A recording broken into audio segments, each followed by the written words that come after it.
a mensagem de Deus, eu trago como o agir de Deus.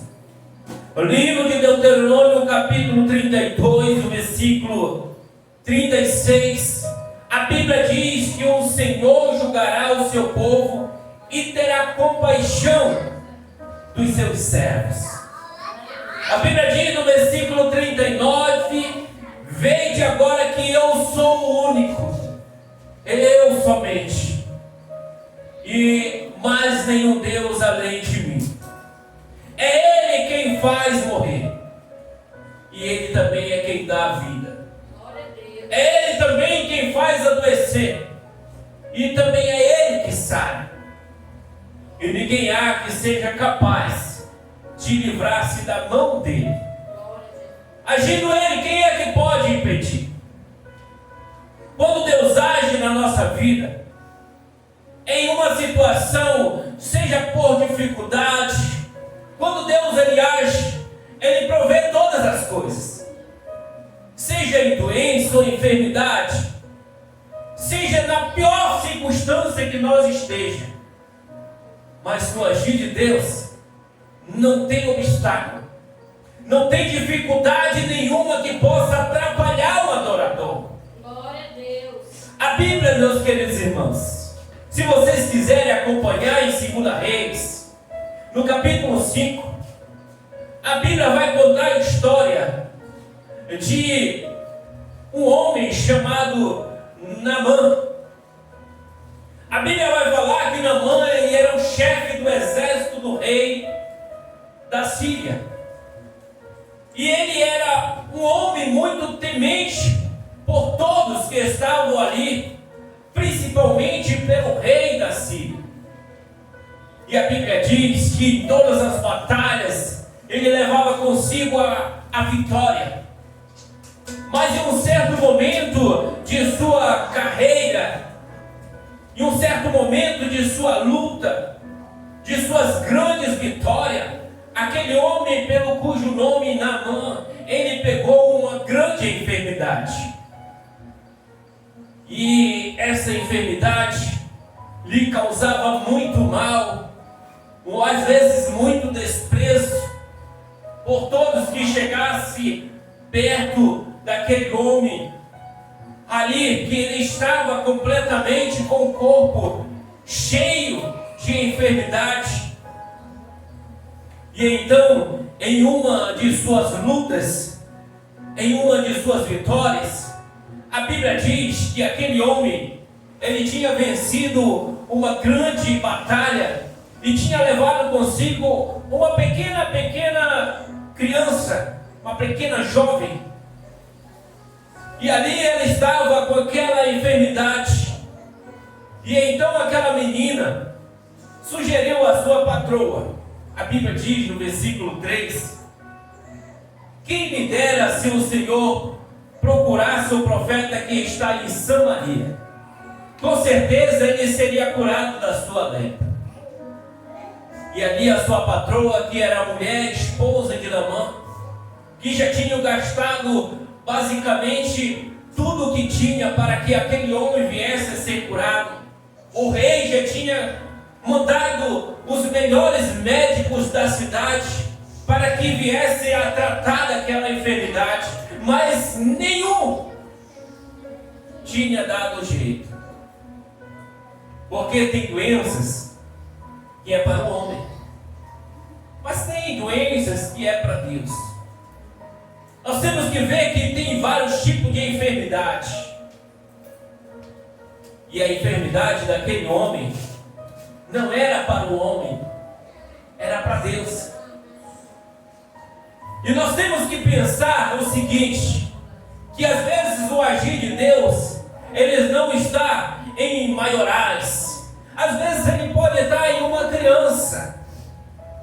Foi o que aconteceu. Ele já tinha buscado os maiorais, homens formados, para que viesse a trazer ali a sua cura, mas ele não tinha obtido. Então a criança lhe dá uma certa indicação. Se o meu Senhor fosse procurar um profeta. Eu acredito que se ele procura o profeta em Samaria, ele seria curado dessa enfermidade. E quando a sua senhora, ele vai conversando com sua esposa, ela diz: olha, a garota, ela falou de um certo profeta que está na terra de Israel, chamada Samaria. Vai até lá, vai procurar esse profeta. Então ele corre aos pés do rei e suplica ao rei: meu senhor, eu ouvi falar de um certo profeta que se encontra em Samaria, do povo de Israel. Deixa que eu vá até ele, para que ele venha me curar desta enfermidade, desta lepra. E o rei, como ele tinha grande consideração por aquele homem, ele disse: vai imediatamente. Espera aí que eu vou escrever uma carta, para que quando eles vierem te receber, ele venha te curar imediatamente. E aquele rei daquela cidade, da Síria, ele então escreve uma carta e com seu carimba e manda. Ele vai até a cidade de Israel com 300 homens. 300 homens. E a Bíblia vai dizer que então eles pegaram os seus cavalos, seus cavaleiros e foram até a cidade. Aonde estava a fé daquele homem? A fé daquele homem estava em alguém daquela cidade. Alguém daquela cidade iria curá-lo. Aquela doença tão que desprezava e tanto que afastava ele da humanidade. E a Bíblia diz que então ele chegou até o palácio do rei e apresentou a carta. A Bíblia diz que então o rei pegou a carta, ali estava com a letra do rei da Síria. E ele começou a ler. E nessa carta ele tinha uma ordem para curar aquele homem que estava na sua presença. Quando o rei terminou de ler aquela carta, a Bíblia diz que ele deu um grande brado, rasgou as suas vestes, se pôs até o pó do chão, e então ele disse: por acaso sou eu Deus? Eu sou Deus por acaso para dar a este homem a cura? Às vezes a nossa fé está alicerçada em outra pessoa. Você sabe o que significa óleo ungido? Esse óleo, tem pessoas que colocam a sua fé completamente no óleo. Não consegue orar por uma pessoa se não tiver o óleo. Às vezes a nossa fé já está alicerçada em alguma coisa ou em alguém. E então o rei, ele diz: olha, eu não posso fazer tal coisa. E ele sai. Naamã sai com todo o seu exército. E alguém corre ao seu encontro e diz: olha, tem um homem chamado Eliseu. Vai até ele. Ele é o profeta. O que essa história quer nos dizer? Que às vezes nós corremos atrás de pessoas erradas para fazer algo para nós. Temos que correr atrás de pessoas certas. E ele então chegou até a terra onde estava aquele profeta. E a Bíblia diz, meus queridos irmãos, que quando ele chega na frente da casa do profeta, que ele bate na porta, o profeta não sai para fora. Só apenas o seu servo, com uma mensagem. Ele disse: vai até o rio. O profeta não vai sair. Vai até o rio. E lá tu toma 7 mergulhos. Glória a Deus.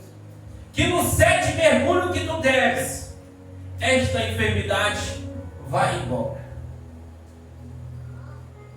E aquele homem saiu furioso, porque ele queria ouvir o profeta de Deus. E passando na frente do lago, a Bíblia diz que Naamã olhou para o lago e disse: será que eu tenho que me jogar nesta água suja? Lá na Síria tinha boas águas, por que eu não mergulho lá? Porque às vezes o lugar, ele tem grande referência. O lugar onde ele mandou mergulhar aquele homem era um lugar sagrado. Glória a Deus. E a Bíblia diz que então o homem que estava ali com aquela enfermidade se recusava em entrar na água para que viesse a se lavar e aquela enfermidade viesse a sair do seu corpo. Mas só que ele tinha alguém do seu lado, um soldado, que então olhou para ele e disse: Senhor, se ele te pedisse uma coisa grande, impossível de fazer, tu faria. Mas é só para tomar 7 mergulhos, coisa simples, vai lá. Às vezes nós temos que observar que as pessoas que estão ao nosso lado têm que nos ajudar. Às vezes são coisas simples, palavras simples, que nos fortalecem e nos ajudam. É nesse momento que vem o agir de Deus em nossa vida. Que quando ele ouviu, ele então tirou suas vestes e desceu até o lago. E tomando um mergulho, tomando 2 mergulhos, tomando 3 mergulhos, 4 mergulhos, ele disse: eu vou sair, não vai dar certo não. E aquele servo olhava para ele e disse: Senhor, já está acabando, toma mais. Porque na nossa vida temos que ter perseverança. Se não houver perseverança em nossa vida, nunca nós vamos se salvar. Glória a Deus. Glória a Deus. E a Bíblia diz que então ele mergulhou 6 vezes. Das 7ª vezes que ele se levantou, seu corpo estava limpo. Ele perseverou. E a Bíblia diz que ele então olhou para si, estava completamente limpo, purificado. Glória a Deus. E ali ele, muito alegre, o agir de Deus houve na vida daquele homem. Ele correu até o profeta. E quando ele chegou, ele ofereceu ouro, ofereceu prata, ofereceu dádivas para aquele homem, para aquele profeta. Mas o profeta não aceitou. Por isso que Jesus ele disse: não leve consigo alforje, para que quando vocês vierem, você não traga tudo que vem da casa dos outros. Glória a Deus. Glória a Deus. Dê de graça aquilo que é de graça. Oh, aleluia. E então o profeta não aceitou. E a Bíblia diz, meus queridos irmãos, que o agir de Deus em nossa vida é imediato. E esse Deus que curou Naamã, a Bíblia diz no livro de Malaquias 3, versículo 6, o Senhor diz: eu não mudo. Glória a Deus.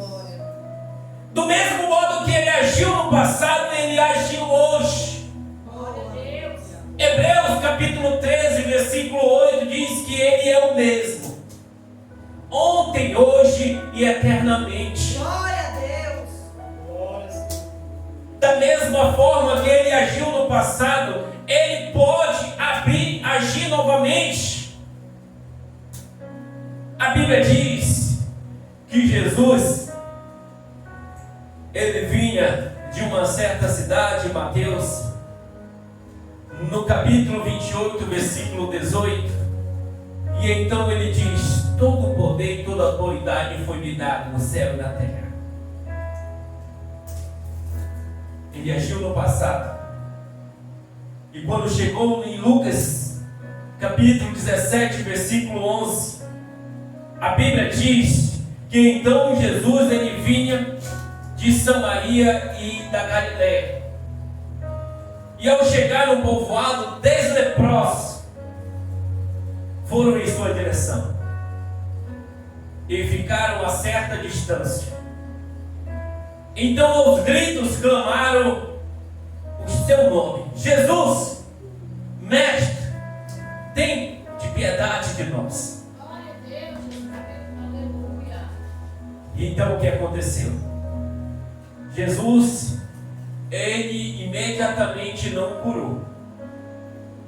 A Bíblia diz que então, ele diz assim: ao vê-los ordenou, ide mostrai ao sacerdote. E aconteceu que enquanto eles caminhavam, eles foram purificados. Às vezes nós queremos receber uma cura imediata, mas às vezes nós temos que observar a ordem de Deus. Glória a Deus. Ide por todo mundo, pregai o Evangelho a toda criatura. Nós temos que observar o mandamento de Deus. E a Bíblia diz que então os 10, eles foram caminhando, e quando eles caminhavam, eles foram purificados. Glória a Deus. Mas quantos voltaram para agradecer? Um dos 10, Glória. observando que fora curado, retornou, louvando a Deus em alta voz. Glória. Lindo, lindo, lindo és, glória, glória eu te dou, Jesus. Glória a Deus, aleluia. Jesus, lindo, lindo, lindo és, glória, glória eu te dou, Jesus, Jesus. E então ele voltou louvando e engrandecendo ao Senhor. Glória a Deus. Aleluia. E Jesus, ele disse, João 14, versículo 14: se vós pedir algo em meu nome, eu farei. Glória a Deus. Por dizia consigo: se eu puder ao menos tocar nas suas vestes. A mulher com fluxo de sangue dizia: eu ficarei curada. Glória a Deus. Se nós puder tocar pelo menos nas suas vestes, as vestes de Jesus. No terceiro dia houve um casamento, a Bíblia fala, em Canaã da Galiléia, e a mãe de Jesus estava ali. Jesus e seus discípulos também foram convidados. Vamos ficar de pé nessa noite, para que nós possamos encerrar essa palavra. O que eu quero dizer nessa noite é que o agir de Deus, ele só acontece quando Deus está conosco. A preocupação daquele casal, a Bíblia diz que uma delas foi convidar Jesus para o seu casamento. Glória a Deus. Jesus e seus discípulos foram convidados. Porque quando Jesus e seus discípulos, eles estão em algo, em qualquer lugar, a Bíblia diz que ele provê as coisas. Pois tendo acabado o vinho do casamento, eles não tinham mais opção. Quando Maria, sua mãe, chegou aos seus pés e disse: Senhor, Jesus, acabou o vinho. Jesus então responde: mulher, ainda não é chegada a minha hora. Mas nós temos aqui um mandamento de Maria. Ela disse, sua mãe, a seus servos: seja o que for que ele vos pedir, fazer.